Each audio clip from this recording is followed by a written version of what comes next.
आज जब मैच शुरू हुआ, सुबह के टाइम जब मैंने लगाया मैच देखने के लिए 4:30 बजे सुबह के, इधर इस्लामाबाद में।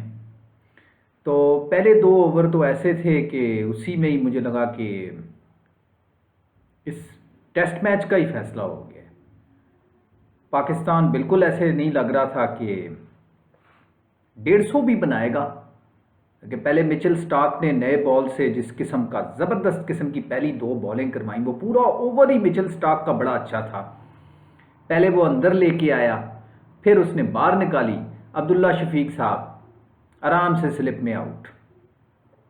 उसके बाद जॉश हेजलवुड ने दूसरे ओवर में हमारा मोस्ट एंटीसिपेटेड साइम अयूब, उसको भी अब जॉश हेजलवुड ने डिसमिस कर दिया स्लिपों में, लाइक अ प्रो।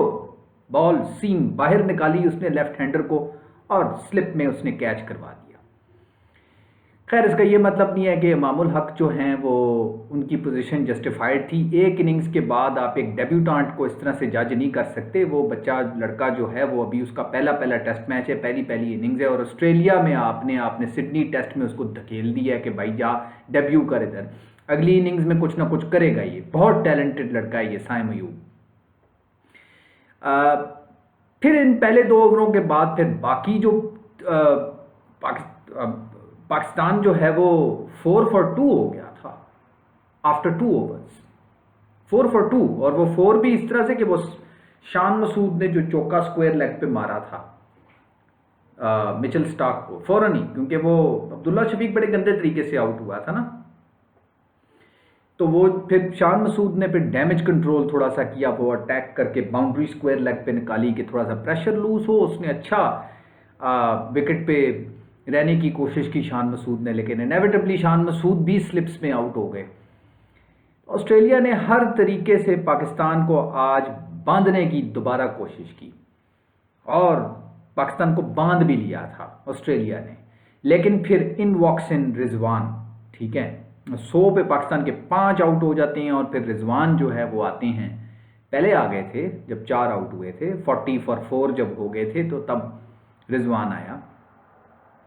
तो रिजवान से मुझे ये आज जिस किस्म की बैटिंग रिजवान ने की है, और रिजवान ने जिस तरीके से 80 समथिंग बनाया है, मेरा ख्याल है अब सरफराज की कहीं भी पाकिस्तान टीम में जो थोड़ी बहुत गुंजाइश बन रही थी रिजवान के ख़िलाफ़, जो भी पॉलिटिक्स चल रही थी टीम से रिलेटेड, और सोशल मीडिया में जो भी खबरें रिजवान के बारे में सर्कुलेट कर रही थी, और वो बड़ा गलत है जो रिजवान इन्वॉल्व्ड है बहुत सारी ऐसे चीज़ों के अंदर के जिसमें ऐसी बातें सुनने को आती हैं कि ये कोई बिजनेसेस रन कर रहे हैं या पता नहीं क्या, इनके कोई स्पोर्ट्स एजेंट है एक जिसने 7-8 प्लेयर्स जो हैं उनको काबू में किया हुआ है। तो वो तो स्पोर्ट्स एजेंट है ना, उसका तो काम ही यही है कि उसने प्लेयर्स को जो है वो कॉन्ट्रैक्ट्स उनके करवाने हैं। तो वो स्पोर्ट्स एजेंट का कोई प्रॉब्लम नहीं है। लेकिन रिजवान के ऊपर पॉलिटिक्स और ग्रुपिंग जो थी टीम के अंदर, उसमें रिजवान के ऊपर बहुत ज़्यादा ब्लेम जा रहा था। जो मर्जी ब्लेम रिजवान के ऊपर जा रहा हो, आज रिजवान ने 80 समथिंग करके ये प्रूव कर दिया है कि रिजवान तीनों फॉर्मेट्स के अंदर, अब जब तक क्रिकेट रिजवान में और सरफराज में बाकी है, दोनों में जब तक क्रिकेट बाकी है, तो रिजवान ही पाकिस्तान के लिए तीनों फॉर्मेट्स खेलेगा। अब सरफराज का कोई चांस नहीं बनता जब तक सरफराज में कोई क्रिकेट बाकी है। हो सकता है सरफराज में 2 और साल की क्रिकेट हो, सरफराज में हो सकता है 2 और साल की क्रिकेट हो, रिजवान में हो सकता है 4-5 साल की और क्रिकेट हो। तो ये जो सारा टाइम है ना, ये रिजवान ही खेलेगा। सरफराज का अब कोई चांस नहीं बनता। रिजवान ऐसे ही करता है कि सरफराज जब भी थोड़ा सा टीम में कमबैक करने की कोशिश कर रहे होते हैं, रिजवान ऐसी परफॉर्मेंस का एक ऐसा पहाड़ खड़ा कर देता है सरफराज के आगे कि, और उससे पहले सरफराज इतनी बुरी तरीके से फेल हुआ होता है, और उसकी रिप्लेसमेंट पे फिर जब रिजवान आता है तो ऐसे रिजवान परफॉर्मेंस का एक पहाड़ खड़ा करता है कि सरफराज के लिए बहुत मुश्किल हो जाता है उस चीज़ को बीट करना। लिटरली सरफराज ऑस्ट्रेलिया की कंडीशंस में सूटेबल प्लेयर नहीं था, लेकिन फिर भी चले उसको चांस दिया। वो जिस तरीके से बोल्ड हुए, वो जिस तरीके से डिसमिस हुए, मिचेल स्टार्क ने जिस तरीके से उनको बोल्ड किया, तो वहाँ पर सरफराज जो हैं वो क्लियरली एक्सपोज हो गए, और पहले भी सरफराज का रिकॉर्ड ऑस्ट्रेलिया में इतना अच्छा नहीं है, बड़ा बिलो एवरेज सा है। तो सरफराज जो हैं वो नहीं हैं, वो बाउंसी कंडीशंस के प्लेयर नहीं हैं सरफराज जो हैं। With all due respect to all of those who like Sarfaraz and who would want to back Sarfaraz, and who were always chanting that Sarfaraz should be given a chance, but Sarfaraz didn't prove his worth. Definitely, आप इतना बड़ा, इतना experience हो जाए player का, इतनी उसने cricket खेली हो, कप्तानी भी पाकिस्तान की हो, डोमेस्टिक भी उसने इतना पाकिस्तान के लिए खेला हो, और वो इस तरीके से मिचेल स्टार्क की बॉल पे वो बोल्ड हो जाए। रिजवान ने बिल्कुल ठीक रिप्लेस किया, और अब पक्का पक्का ये जो 80 समथिंग रिजवान ने बनाया है, इसके बाद Rizwan has literally he has put this was the last nail in the coffin as far as Sarfaraz is career is concerned. तो सरफराज का चैप्टर अब क्लोज है पक्का पक्का, रिजवान इज इन। सलमान अली आगा ने आज 50 की। जो प्लेयर भी ऑस्ट्रेलिया में कुछ ना कुछ थोड़ी बहुत परफॉर्मेंस अगर दे दे, चलो 50 कम से कम कर ले, तो मैं उसको प्लेयर मानता हूँ। मैं समझता हूं कि इस वक्त सलमान अली आगा बाबर आजम से भी बेहतर इस वक्त खेल रहा है। बाबर आजम ने आज शॉट्स बड़ी अच्छी खेली, जितना भी खेला उन्होंने बड़े अच्छे तरीके से एफर्टलेसली उन्होंने शॉट्स उन्होंने घुमाई, लेकिन वो दोबारा से पैट कमिंस के हाथों ट्रैप हो गए। पैट कमिंस बड़े ज़बरदस्त तरीके से आकर बाबर आजम को ट्रैप करते हैं। पहले वो बाबर आजम को आके सेट करता है, उसको एनालाइज करता है, और आज भी उसने बाबर आजम को, बाबर आजम की उस वीकनेस की वजह से उसको LBW कर दिया। I've always thought of Babar Azam as somebody who can middle the ball very well. But however, that being said, I think given the kind of quality that he has, given the kind of potential that he has, and given the kind of buzzword that we hear about Babar Azam from the international cricketing fraternity, I believe that technically Babar Azam is not very perfect. Babar Azam is not very perfect. He should be very perfect, given the kind of buzzword that surrounds him in the international cricketing fraternity. Is so much is spoken about Babar Azam. He's highly rated. Still commentators speak highly, very highly of the, about the kind of shot delivery that he has. The way he plays. No doubt he can middle the ball very well, effortlessly. He's a very good touch player. He's very good upper hand. But technically, he's not very perfect. He should be very perfect in terms of, as far as the technical aspect is concerned. Why am I saying he's technically not perfect? Because of Babar Azam's wide stance. Just take a look at his stance, the way he stands on the pitch. आप उसका stance देखें तो उसकी दोनों टांगों के दरमियान इतना बड़ा गैप होता है, यूं वाइड स्टांस करके वो बैट फिर टांगों के दरमियान में रखता है। दैट्स ऑल राइट, आप बैट को टांगों के दरमियान में बिल्कुल रखें। इतना वाइड स्टांस होने की वजह से कई दफा जो बॉल निप बैक होके आ रही होती है बाबर आजम की तरफ, जो बॉल अंदर आ रही होती है, विकेटों की तरफ आ रही होती है, उसको खेलने जब बाबर आजम जाते हैं तो बैट और पैड के दरमियान उनका गैप बढ़ जाता है, यानी वो वाइड गैप होता है बीच में। वाइड स्टांस के साथ बाबर आजम को इस चीज पे वर्क करना पड़ेगा इस स्टेज पर भी आके, कि टेस्ट क्रिकेट में बाबर आजम का तकरीबन 7-8 साल का एक्सपीरियंस हो गया इंटरनेशनल टेस्ट क्रिकेट खेलते हुए। He needs to work on this.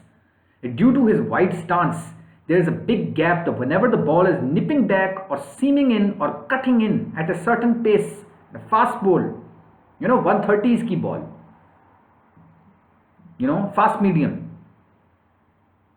तो उस बॉल पे जो बॉल निप बैक कर रही होती है या जो सीम इन करके अंदर आ रही होती है, उस बॉल को खेलते वक्त बाबर आजम का बैट और पैड के दरमियान गैप वाइड हो जाता है। जाहिर बात है वो नैरो गैप नहीं रहता। अगर इसका स्टांस वाइड ना होता और टांगों के दरमियान जो ये गैप इतना इसका बड़ा होता है, अगर वो कम होता, तो फिर अगर उस निपिंग बैक बॉल को ये खेलने के लिए जाता, given the kind of player Babar is, touch player, upper hand, तो फिर इसका जब फ्रंट फुट आगे जाता तो बैट और पैड के दरमियान गैप जरा कम होता। This is entirely due to his wide stance. due to which there is a gap between his pad and his bat. Whenever he's trying to play a ball that is nipping in, that is seaming in and aiming towards the wickets, it's going to hit the wickets. Gap आता है, ball bat और bat के दरमियान में से जाती है और विकेटों को लगती है। आज भी जो बॉल पैट कमिंस ने इसे कराया है वो विकेटों में बॉल जा रहा था, ज़ाहिर है LBW हुआ है ना, यानी मैंने कहा है जो निप बैक करके विकेटों में जा रहा हो। जो आज बॉल पैट कमिंस ने बाबर आजम को कराया वो निप बैक करके सीम बैक करके नहीं आ रहा था, वो इन स्विंगर कराया था पैट कमिंस ने।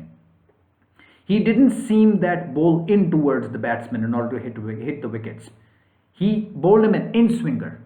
इन स्विंगर हवा में स्विंग करके पैट कमिंस ने बाबर आजम को आज आउट किया और वो बॉल पैडों पे लगी है बाबर आजम के। वही हुआ है, वाइड स्टांस था, वाइड स्टांस की वजह से जो अंदर आने वाली बॉल है, जो इन स्विंग है या अंदर सीम करके कट करके जो अंदर आ रही है, उसको खेलते वक्त बाबर आजम के पैड और बैट के दरमियान जो गैप है और वो जो टाइमिंग है वो बढ़ जाती है और जिसकी वजह से बाबर आजम साहब आउट हो जाते हैं।